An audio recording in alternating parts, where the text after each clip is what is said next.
Listen guys, Coke is not at all from that place. Even Palestine has a Coke factory. These are some of the comments from Coca-Cola's new advert that has caused major backlash. Since October 7, Coca-Cola, as well as many other brands perceived to have ties with Israel, have faced consumer boycotts. In Bangladesh alone, Coca-Cola has seen a decline in sales of around 23%. And in what seems as an attempt to disassociate itself from Israel, Coca-Cola released this new advert in Bangladesh stating the following. না বাবলু ভাই এই জিনিস এখন আর খাচ্ছি না শুনেন নাই এটা তো ওই জায়গা তো খবরটা তুমি কই পাইলা Israel was never mentioned, only referred to as that place. The shopkeeper then convinces the customers that Israel has no connection with Coke. আরে মিয়ারা কোক মোটেও ওই জায়গার না 138 বছর ধরে 190টা দেশে লোকে কোক খায় তুরস্কে খায় স্পেনে খায় দুবাইতে খায় আর ফিলিস্তিনে তো কোকের ফ্যাক্টরি আছে The customer is convinced and asks for a Coke. But the advert didn't have the effect Coca-Cola hoped for. Social media users have labelled the advert insensitive, inaccurate and deceptive because there is no Coca-Cola factory in Palestinian territories. But there is a factory in the illegal Israeli settlements in the occupied West Bank. The video first aired on the 9th of June in Bangladesh during the India-Pakistan cricket match, and reactions erupted offline and online. The video was removed from Facebook and YouTube for about 5 hours before being re-uploaded with the comments disabled. Saraf Ahmed Jabon, who plays the shopkeeper in the advert, was hired by Coca-Cola to act and direct. In response to the backlash, he posted this on his Facebook. I simply presented the information and data provided by their agency. This project was only part of my professional work. I have not supported Israel in any way, and I never will. My heart is always on the side of justice and humanity. So why is Coca-Cola on the boycott list? Is it true that they directly fund Israel? Coca-Cola is an American multinational. It is a publicly traded company and not owned by any single entity or country. But they are facing boycott calls, especially in Muslim-majority countries like Bangladesh, along with other iconic US-born franchises like McDonald's and Starbucks. Coca-Cola has business ties with the Israeli franchise bottler, the Central Bottling Company, which is located in an illegal Israeli settlement in the occupied West Bank. This has led to accusations that Coca-Cola is complicit in and profiting from Israel's illegal occupation of Palestinian territories.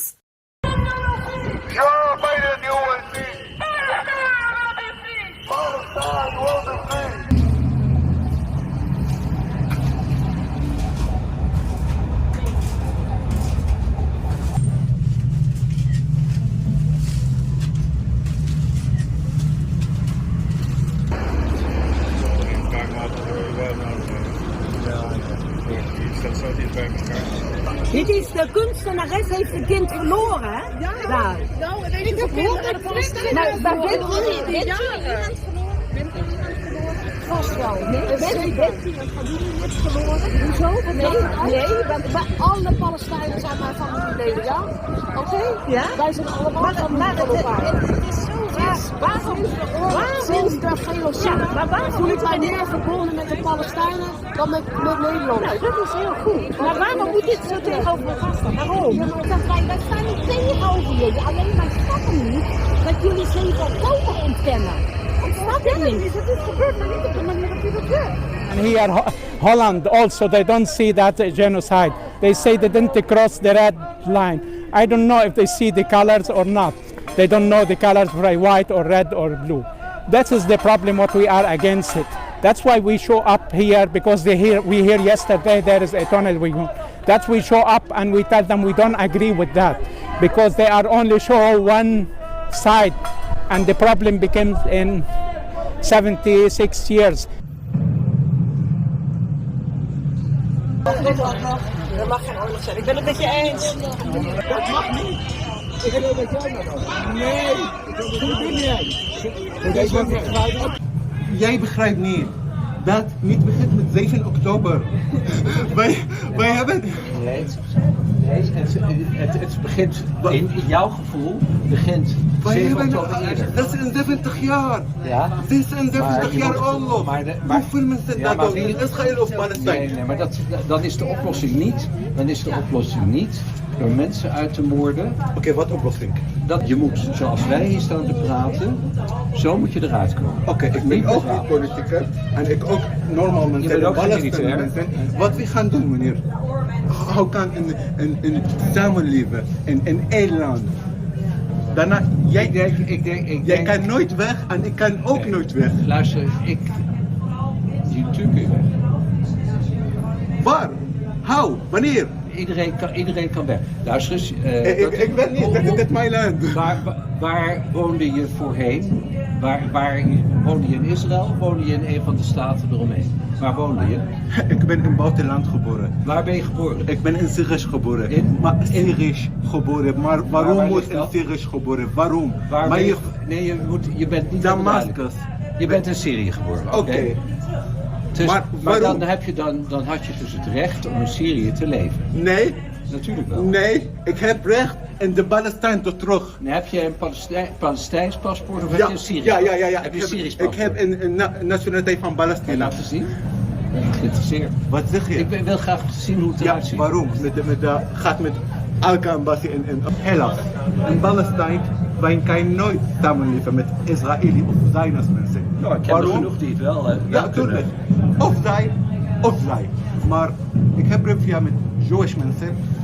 Alsjeblieft, wij houden van jullie. Wij hebben geen probleem met jullie. Ik hoop iedereen vrij wonen en met civilian of mensen met Israëli ook. Kinderen, meisjes, vrouwen. Ik sta achter verzetten. Ik sta achter Palestijn. Ja.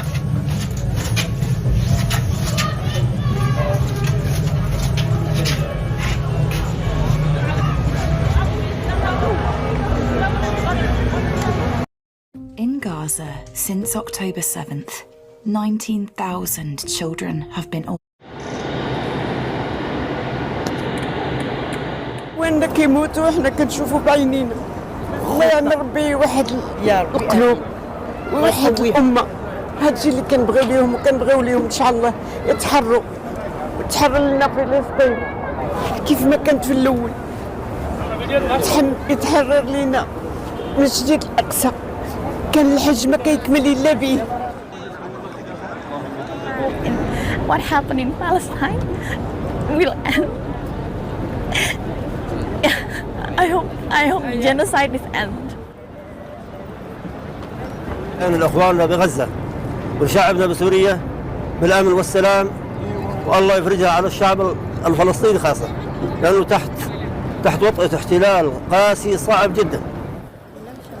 احساس بان كاين فلسطينيين معنا وانهم مخلين الحرب وراهم وجايين زعما قدروا مع كل شيء اللي كاين اللي طاري في البلاد ديالهم انهم قدروا يجيو وقدروا يحجوا وقدروا يدعيوا للناس ديالهم اللي كاينين في غزه والعالم كله اللي كاين هنايا وكاع الجنسيات ديالو كيدعوا مع الناس ديال غزه. عينينا كتدمع وكندعيو لهم في هذيك الساعه كنقول لهم يا ربي تفرج على اخواننا في فلسطين يا ربي توحد كلمه تعارض على تحرير فلسطين. These challenges that have been brought before Israel in front of international courts, in front of the ICJ and the ICC, and in front of the court of public opinion, there is so much attention on this. There is so much that feels like it's at stake for international law or some semblance of it to be defended publicly and to be upheld. Do you think this is a turning point, a real, almost existential challenge to the way that the world trusts and sees value in these systems, in a kind of a unified, agreed upon document of law? You can never trust these instruments of power. As the famous abolitionist, the American abolitionist, Frederick Douglass, who was a slave and then became active in the movement to abolish slavery, he once said, power never concedes anything without a demand. It never has and never will. Period, full stop. Power never concedes anything without a demand. It never has and it never will. You can't trust any institutions of power. You just can't. What has happened is there has been a confluence of forces which have now reached critical mass.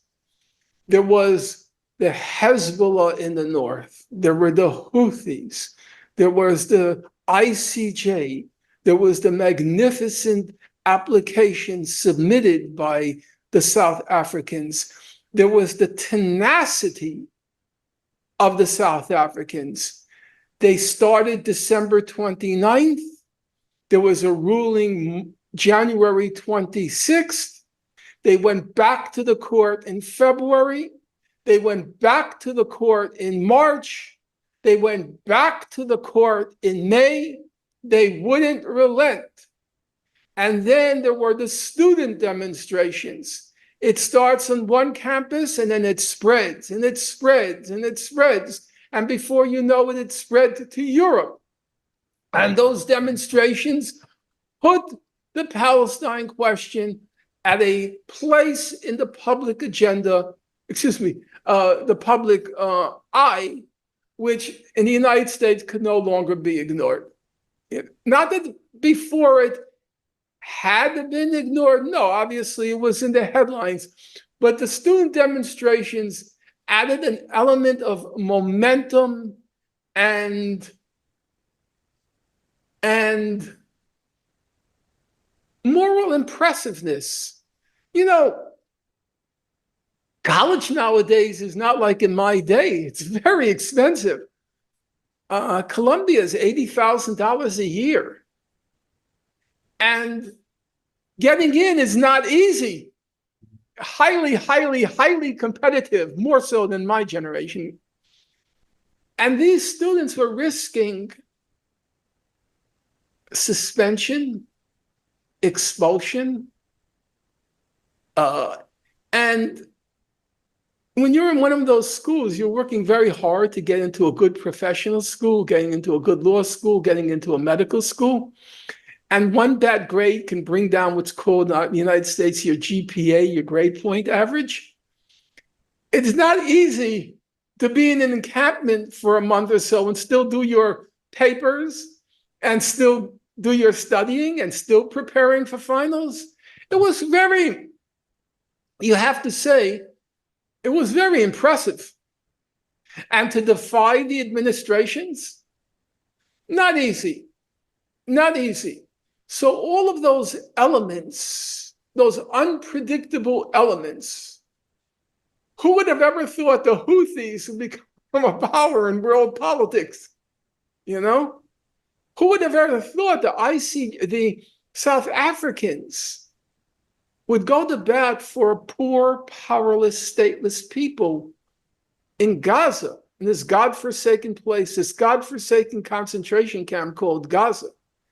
And not just go to bat for them, but the level of professionalism. If you read their application, if you read each time before they went before the court again and again and again, each submission is replete with footnotes and references. This is not just a blank piece of paper on which they scribbled a few words. No, this required a team of researchers of a very high caliber. So anyone looking for a silver bullet that's going to, solve it, no. It's not how politics works. It's a confluence of forces which gradually reach at some point, to use the cliche, critical mass, and then they have some impact. Is it yet the impact one would like? No. But is it no impact? No. No, who would have thought that we would be debating whether or not Israel is a genocidal state? That was an unthinkable thought a year ago. Who would be debating? Now, there has been a claim that's plausibly genocidal. Other people say it's not plausibly genocidal. But the important point is that's become now a term of debate. whether or not it's a genocidal state.